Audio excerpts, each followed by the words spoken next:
5 metų COVID-19 pandemijos minėjimas. 2020 m. kovo 11 d.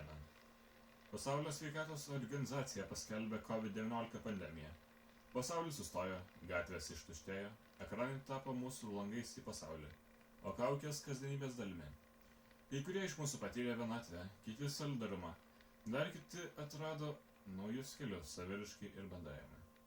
Dabar praėjus 5 metams kviečiame kovo 11 dieną 17:30 susitikti virtualioje erdvėje, šiame atvirame, viešame, nuotolinėme minėjime.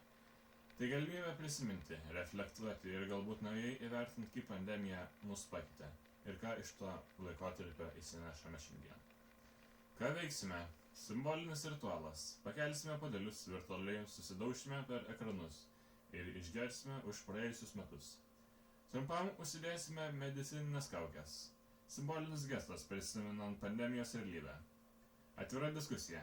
Kviesime dalintis prisiminimais ir refleksijomis apie pandemijos patirtis. Manifestai ir poezija. Skaitysime tekstus apie pandemiją, nuolatinį darbą, izoliaciją ir bendrystę. Šis renginys yra atviras visiems. Prisijunkite. Ar tai būtų dėl nostalgijos, ilgesio, noro pasidalinti, ar tiesiog patirti kartu. Prisijungimo nuorodą galima rasti čia. Jeigu kyla problemų prisijungiant, rašykite šio renginio diskusijoje arba asmeniškai man.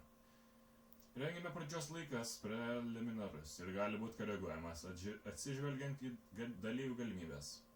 Sekite naujienas ir informaciją apie renginio laiką. Ji bus atnaujinama prireikus. Jei turite klausimų ar norite prisidėti prie renginio, susisiekite. Būkime kartu, kaip tada buvome atskirai.